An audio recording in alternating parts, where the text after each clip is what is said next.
Perfect. All right, day number 7. Here we are, my friends, and welcome back to the last of our all-access pass interviews as before, and it will continue to be. I am Jason, your will continue to be if I play it right. I am Jason, your cruise host, and we're very glad to have you, whether you're here in the live studio audience or watching back in your room, or on YouTube, for that matter, as we post all these, tend to at some point down the road. I am joined by an absolute legend on this stage. If you are a fan, not just of the 50s, 60s music, but music in general, and if you don't know this man, shame on you. You should. I'm glad you're here to learn a little bit more. Mr. Terry Johnson of the Flamingos. Hi. Thank you.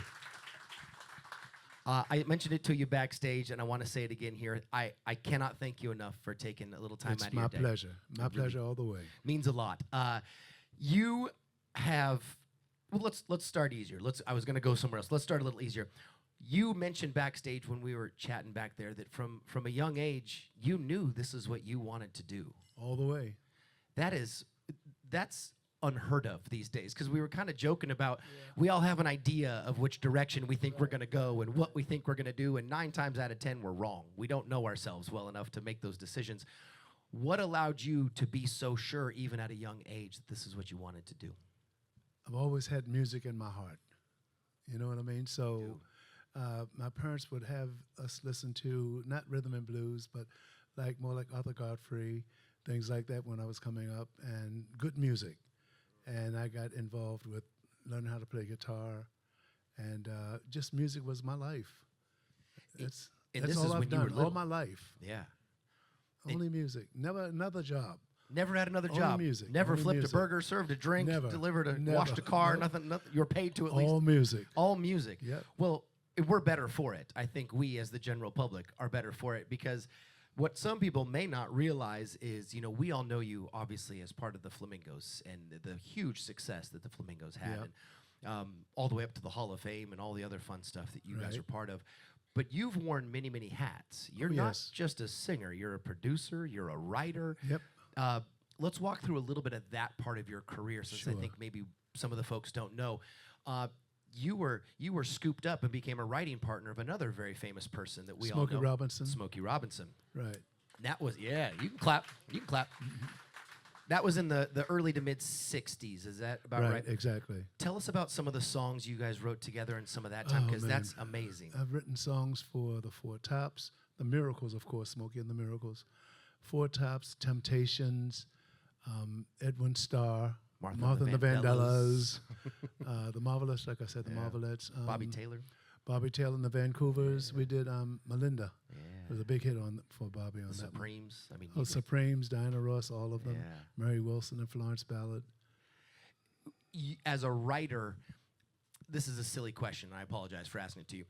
With all those hats, producer, writer, singer, etc., musician, is there one hat that fits you better than the others in your mind, or are they all equal for you? Writing and producing. Writing and producing. Yeah, that's my main thing. Yeah. Because that's where it comes from. Yeah. It comes from the mind of, putting things together. A producer is like you get something raw and you nurture it, massage it, and make it grow and grow until you have a hit record. Get gold or platinum records. I love that it's that simple. And then you have a hit record, a gold or a platinum record. No, the rest of us don't know, sir. Yeah, our kids don't even listen to our songs. As a writer, then, let's touch on writing for just a moment. Are you constantly writing in your head, or do you have a process? If you ask my wife, and if you were a doctor and you put a stethoscope to my chest, you're going to hear music. I'll take that. I dream it. I think it. It's always, every day I'm writing something new. I play my guitar and just hear things, and that's what I do. Do you prefer lyrical writing or musical writing? Musical. Musical, okay. Yeah. So you would rather write the music. And yes. Do you is there an instrument that in your head is your baby that you like to write for more than the others? Guitar. Guitar. Yeah. Yeah, because it was your first, right? You picked up Right. the guitar first. What is it about the guitar? They say it emulates the voice in so many ways. You're right. Well, to me, the guitar gives you, because it's electric, or, you can hear the sound of it, so it reverberates back inside of you. Yeah. You know what I mean? So I feel it. Do you know when you're writing that it's going to be a hit, or are you as surprised as everybody else? Be honest now, come on. No. Every song that I do write, as far as I'm concerned, is going to be a hit. So, you know. Commercial success. Let me rephrase that. Do you know it's going to be commercially successful when you write? Yeah. Can you tell? Yeah, there's hits and misses. You know what I mean? But yeah, I can tell. If it's really okay. I'll just give you for instance. Like right now, we have put out "I Only Have Eyes for You" remix, and people say, "How can you outdo what you did the first time with the Flamingos?" You know, back in the '50s. Everyone knows it. And well, my wife and I, she's piano. She plays piano, play guitar. So we write together. And we came up with another concept. We didn't know it was going to be "I Don't Have Eyes for You." It was just a mystical, heavenly sound. And she said, you know, this song could really be, it has a feeling like I only have eyes for you. I said, we can't do "Only Have Eyes for You" again. She said, but listen at it. And before I knew it, it had captured something. And I said, you know, you're right. It could possibly. And so we recorded it and sang it, and we released it October the 4th. Right now it's number 11 worldwide. And thank you. Altogether different from what you hear from, you know, the 1959 "I Only Have Eyes for You." And it's beautiful, man. It's, to me, it, like you said, do you know when you have a hit? That one is. Yeah. And it's kind of hard because people try to judge between what I did with the Flamingos of course, and the newer. Yeah, of course. Yeah. But see, we're always searching for newer, younger audiences, or get the older audiences to just give it a good listen and see if they like it. Yeah. And usually, the older people do like it. But I love that you say older people, because this man's birthday is in 10 days, and you don't have to share your age if you don't want. I don't mind. 86. 86 years young. 86 years young. All those darn older people out there, yeah. I do, though, and one of the things that I can appreciate, well, one of the many, many things I can appreciate, though, is you haven't lost the respect for the original song. Right. You know, and I think you can't, right? And that's, if we ever get a complaint on any of our musical experiences, or if I ever hear people that are frustrated at music, it's almost always guaranteed, if it is a musical issue, it's because the artist took what they know and loved, what they heard on the record, the one that left the memories, the one that you have specific, that time capsule, and changed it, which is fine, but don't still do it the original way as well. Right. And you have to maintain that respect for the original song that took it there. You have to, right? I mean, I still receive royalties for "I Only Have Eyes for You," 1959. Yeah.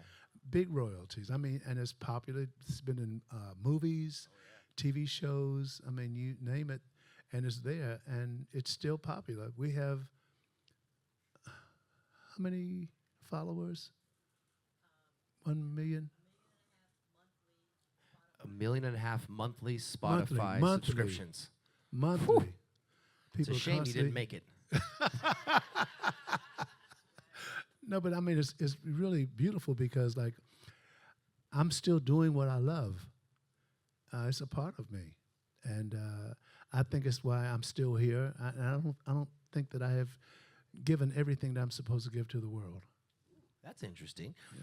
Do you have an inkling as to what more you have to give, or we're all just going to have to be surprised along with you? Well, I'll be the first one to be surprised.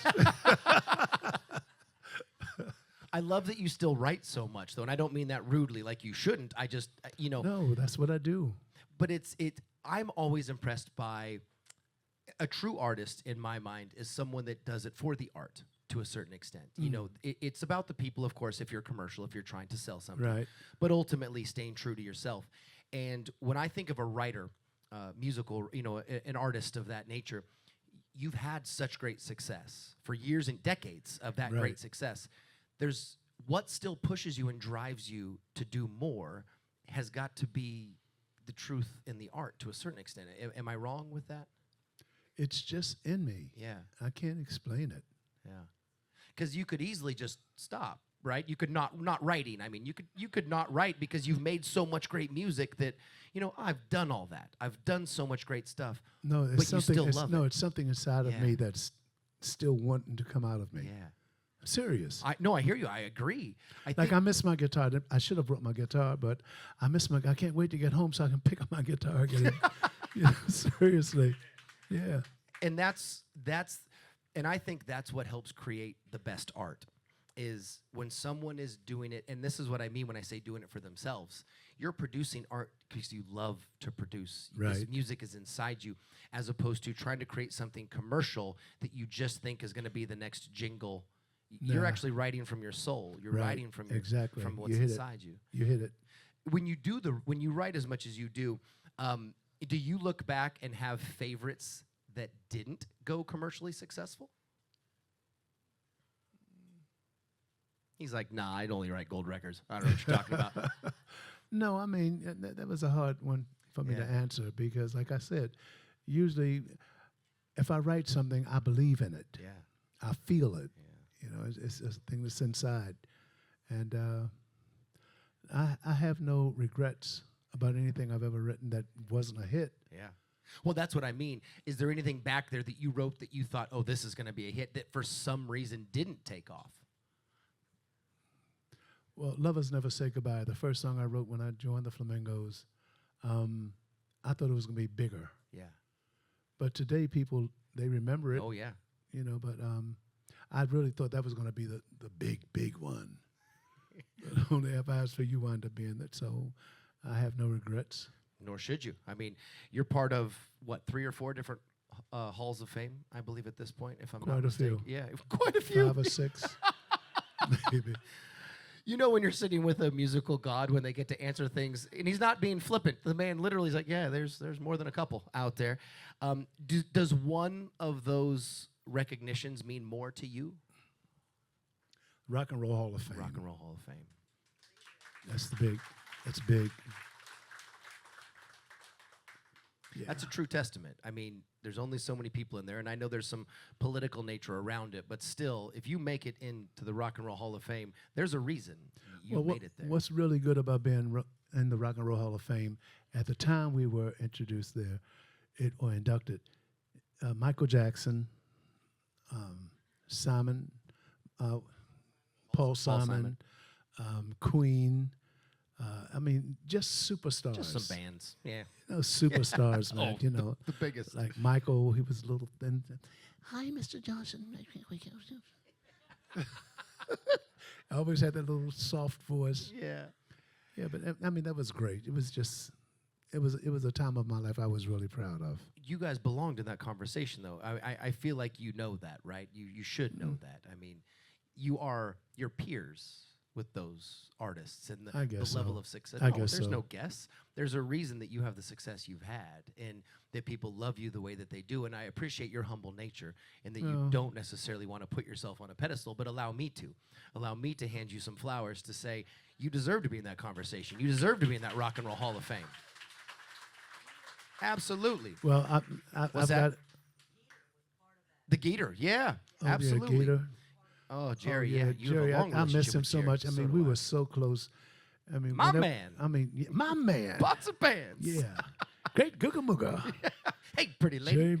Jerry Blavitt. He was the Gator with the heater. The boss with the hot sauce. Yeah, right. Matter of fact, he helped us to get into the Rock and Roll Hall of Fame. He Explain. always said he would, and I guess he was on the board Yeah. with them, and he did it. He said, "I told you I was going to get you in there." He came up to me. Yes, he was so short. I told you. Did you see him? He said he was so short he looked up. How did you get to know the Gator in the first place? Worked for him. Work for him. His shows. He's Yeah. always had good shows, and he would always feature us. What I was going to say a minute ago Please. is, I'm not a loud person. We were talking about it backstage. Yes, sir. I'm humble. I believe I'm an introvert. Yes, sir. It's hard for me to come out and just say, "Hey, everybody," with a big voice, and I just, I'm just like that, But I don't feel like I'm bigger or better than anybody else. I just feel like we're all on the same page. Agreed. But that doesn't mean I can't give you your flowers and say you deserve to be there, sir. Well, thank you. We were actually we were having a long discussion, or not long, but an interesting discussion backstage about introverts and extroverts, and it's often misconstrued what people is. think an extrovert and an introvert are. Clinically, it comes down to how one expels and gains energy. So an introvert doesn't mean you're bad with people, and an extrovert doesn't necessarily only want to be around people.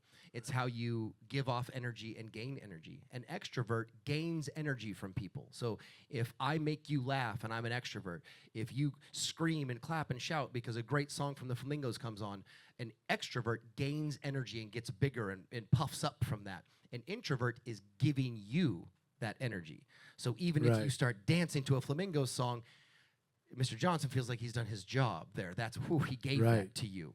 If you chuckle at something I say, I just laid it out there. Take it or leave it. But clinically, an introvert at the end of a performance or at the end of a concert tour or anything like that, an introvert is out of gas. You have to go recycle and recharge your batteries somewhere quiet, somewhere private. An extrovert leaves a concert or a tour or a performance and is ready to go to the next bar or the next one. Or they're. We all know the extroverts. You sit down with them at dinner and they're on and they're always on and they're performing. Where the introverts, when they get done performing, want to have nothing to do with it. And I am an extreme introvert, so that we related Me too. backstage that a lot of stars, interestingly, are extreme levels of introverts. That, it has nothing to do with what we commonly think as, oh, you're an introvert, you don't like people. Not true at all. true. Not true at all. But I prefer when I leave here, I want to go home. Yeah. Pick up your guitar. Go home, pick up my guitar, go in the studio because I got about 2 other songs in my mind now that I want to do, and I don't know. I'm a homebody. Yeah, same. I I mean, understand. I don't go out clubbing and all that stuff all the time. I did it when I was young, Well, but now that I'm older, it's more things that are more important to me. sure. Well, especially if you said you got songs rattling around in there that Oh, you got to man, get constantly. out. Right. You got to get them out. Right. You have a studio in your house, you mentioned. Yes. So you get to just go Huge. home and get into your studio and get right to it. Yeah. Love it.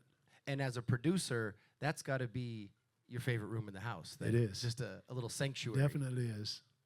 And does your wife go in there and play piano, or do you go in there and that's your little sanctuary? Well, we usually write together, but do write she's really talented. She'll come up with a whole song, and I'll say, "Whoa, I like it," or she'll come up with half and say, "I need a little help with this. What do you feel about this?" Then I'll add my 2 cents worth to it, and we come up with something very strong. I only believe in strong music, I like that. and I want music that's going to touch people's hearts. That's important to me. Yeah. It's not an ego thing. It's just I feel it from my heart to your hearts. That's what I feel I'm trying to present. Well said. Really well said. That's what I mean. I'm going to put you on the spot a little bit. No, you don't. When you hear, let me rephrase this to not sound rude to anybody. Are there any songwriters out there today or musicians today that you hear it makes you feel like they understand what you're talking about, that it comes from here, that makes people want to listen? That's a good question. Well, Smokey was, and that's been a while now, Yeah. but he knew, Smokey is he's a very deep person. Yeah. I mean, his whole demeanor was like,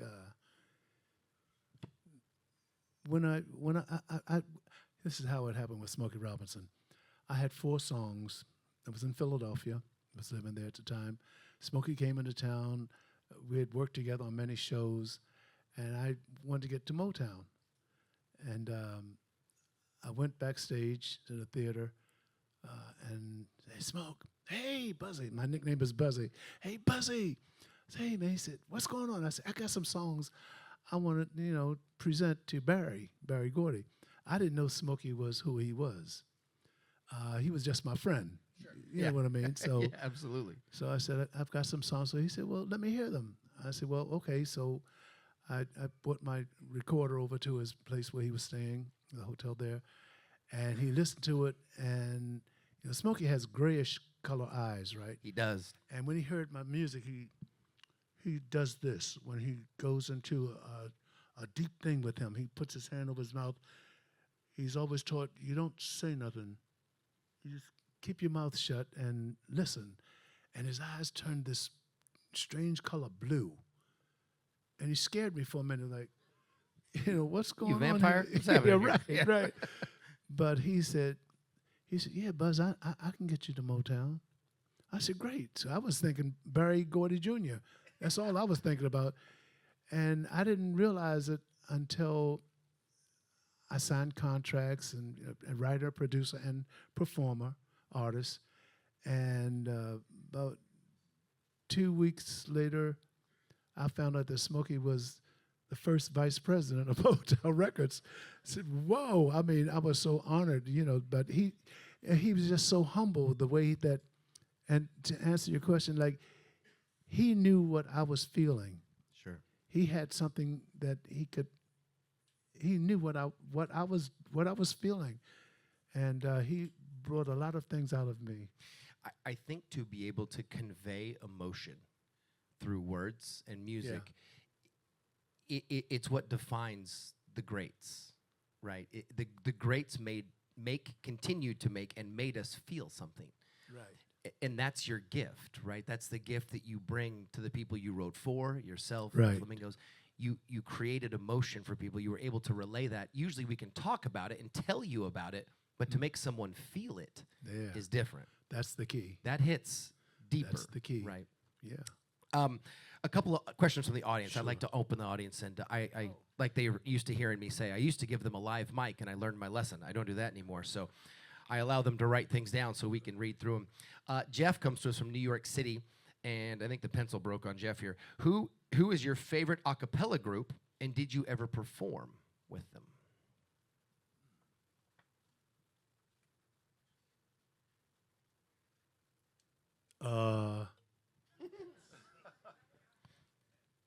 I don't know.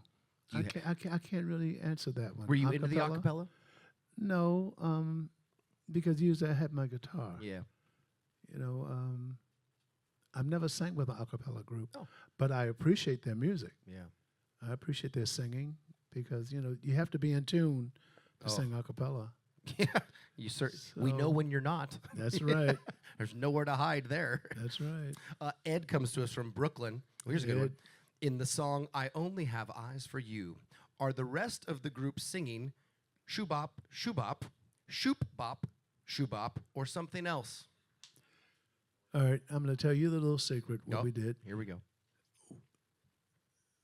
Doobop shubop, doobop shubop, or kubop shubop, doobop shubop. I had them to do different things so that you couldn't understand what we were saying. That's the truth. I mean, because it was so different from everything else that was happening, So, and Dick Clark would have, contests of what were we saying.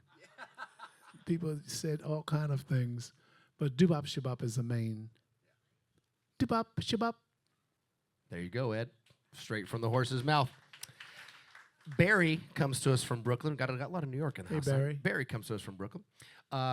This is a great question. Coming from an era of the greats, such as the Spaniels, Parsons, Jesters, yeah. Little Anthony, etc., what did you think of at the time, the British invasion? There's a second part. We'll start with that.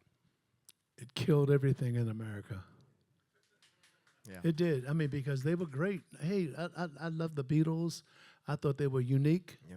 They had their own sound that we didn't have, but they took our sound and outdid it Yeah. because they were great.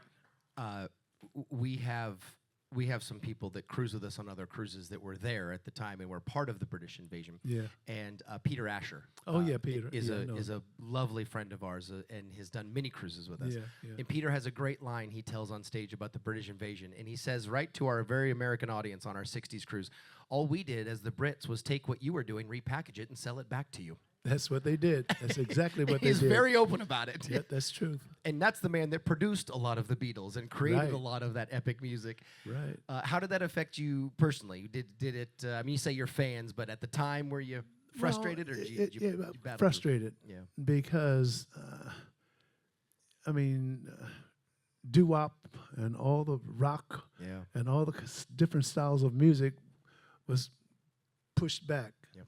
And the Beatles and the Rolling Stones Oh, and yeah. the British groups, they came and they just took over. And it hurt all of the Americans, Yeah. the artists. Yeah. But, I appreciated them because they were a talent. Sure. They were good. It's kind of fascinating when we look at our 60s cruise that we do. We do a 1960s called Flower Power. Right. And it's kind of a Woodstock-ish type Right. feel. And I know we have guests here that have done it with us. And it is fascinating because in the 50s, you had kind of, it wasn't one sound. I don't mean that. But there was a very specific musical style through the 50s up to about, 63 or 4 when the 64, 64-ish, 65. when 65 when Yeah. the Beatles came in.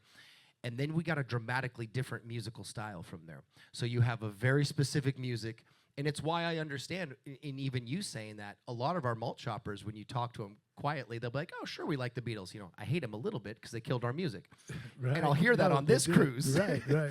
And on the 60s cruise, we have kind of an oil and water mix. You either really love the early 60s or you really love the late 60s. It kind of tends to be musically where people fall. How did it affect you now when you look back on it, having such a diverse? Was that good in the long run to have such a hard moment in there and then a change? As big as Motown was, Yeah. it hurt Motown. Yeah. The records weren't selling the way they were before the invasion. Yeah. So it did hurt everybody. So to hell with them. Got it. Okay, noted. I'm just telling it the way Mr. Way Buzzy can't say it. Was the latter part of R&B, such as the Intruders, Blue Magic, the Delphonics, Philadelphia sound. Philadelphia Sounds of Philadelphia. Tell us a little bit about how that fits into your writing and how you viewed that time frame. It was great. Philadelphia had a sound that was different from Detroit, which was Motown. A lot of my friends from Philadelphia, I joined Harold Melvin and the Blue Notes for a while to write and produce them, and I traveled with them as musical director for a minute. Kenny Gamble and Leon Huff. Gamble and Huff. And man, they were strong. I can't say anything bad about because they had their own sound. The Philadelphia sound was different. Did you adapt or adopt anything from them into your writing and your creative process? Well, of course. Yeah, sure. Is there in your mind a sound that is associated with you and or the Flamingos specifically? As far as what, Philadelphia? No. Just in general. Like when people look back and they talk about certain artists, sometimes we describe as, oh, they pioneered a sound. There was a specific, an aural sound that came from them that we all identified. In your mind, what was yours and or the Flamingos? What did you deliver that was different than what other people were doing? Well, people didn't realize what the Flamingos had. Yeah. Like, they were great singers, 4 lead singers. It wasn't just one singer. Yeah. Paul Wilson and myself, we did the duets. Yeah. And then I did, then we would have solos. Nate Nelson was one of the first, and he, great voice. He has his style. He knew where to come in, and he was great. 4 singers. We were class on stage, always sharp. That was the main thing I learned when I got with them. You have to always carry yourself as if you were standing in front of the president. You know what I mean? That's a good attitude. And carry yourself with class. Yeah. Know how to carry yourself. Dress right. Have manners. Be cordial. But people didn't realize that by us just standing there and having our routines before the Temptations, because Temptations, they took our routines and really went much further than that. But we had a dance style that with the splits, and people didn't realize how good the Flamingos were. The dancing, the splits. one guy jumping like this. I thought you were and about to do the slide through- splits. Whew. It's like, good Lord. No, like Paul would slide through Tommy Hunt's legs. Then they do little splits, and Nate would stand and he, hold each one of the heads Yeah, and the push it down hops. like a Yep. like a basketball. We call it the basketball. But we were unique. Well, you were performers as Right, well, right? You're not exactly. just delivering emotion through your Right, music, but you're right. performing, which is a big difference. You see, it's when you hear a record. Sometimes you hear an album and it sounds so fantastic, and then you see an artist live, and sometimes that can be incredibly disappointing. Yeah. And I think now most of the artists that we've had up here for these chats with me have always kind of said the same thing, and it's that you had to be that then because live was a big part of it. It was. Showing out was a big part of it. But you better have your stuff together. You better have it together because people are cruel. Yeah. Oh my goodness. I know artists that were their songs were like number one, Yeah. and they get on stage in front of an audience, and they freeze up, or they just weren't as good as what that record sounded like, Exactly. and people boo, thumbs down on them. I mean, that's They'll give it to you. heartbreaker. But like to me, a young lady out there asked me about her son, or I believe it was her son. I played guitar, and she asked me, what would I suggest for him to do? He plays guitar, he sings. So my advice to her was having her go in a studio, spend a few bucks. It's not that expensive to record. No. He has a band, and record something and try to get in touch with a record company, A&R department, which is artists and repertoire, and see if you can get a place with a record company, because today it's wide open. It really is. And does it, I'm going to ask a personal question. Sure. I apologize. Does it, do you celebrate or does it frustrate you how easy it is for an artist to be seen by millions of people now and recognized so quickly as opposed to the amount of work and effort that had to go in to be seen by people in your day? Today it's wide open. Yeah. Back in the day, it was like either this style of music or that style of music. But today, it's all styles. Yeah. It's no limit. It can be country. Country artists are big.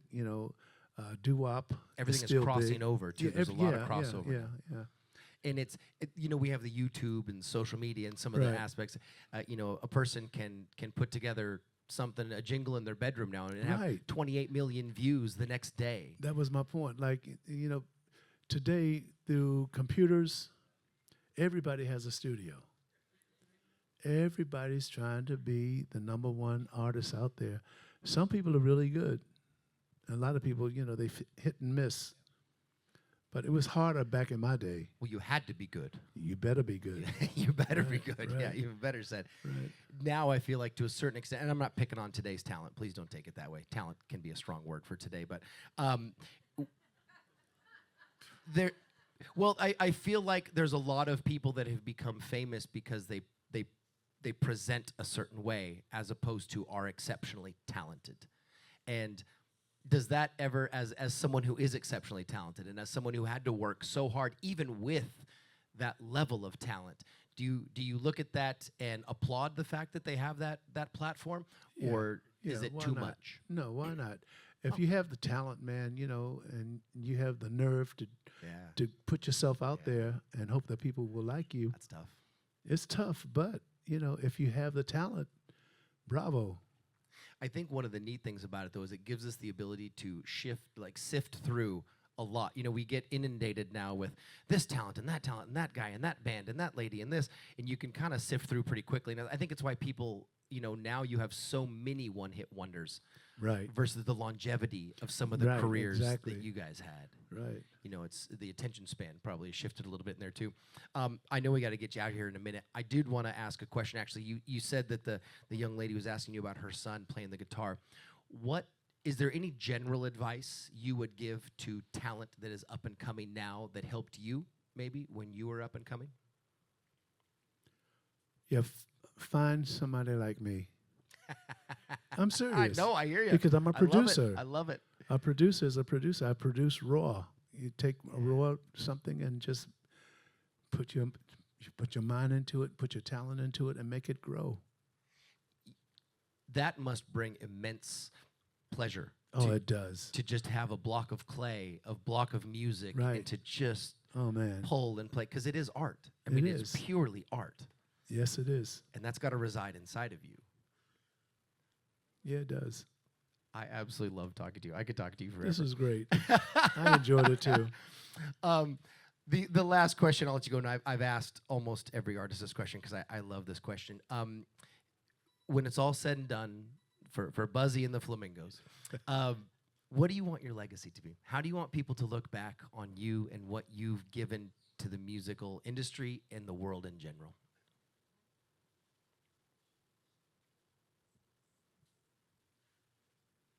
To be as big as Frank Sinatra. You and Blue Eyes. That's right. Because he was talented. He was. I mean, he was the boss, man. He was. He was talented. I cannot thank you enough for coming out and taking the time to chat with us. You're a gentleman and a talent, and I truly appreciate you, sir. Thank you, everybody, for being here. Do me a favor, my friends. You're sitting in front of a musical god. Put your hands together for Terry Johnson, a.k.a. Buzzy of the Buzzy. Flamingos. Have a Thank great you. day, everybody.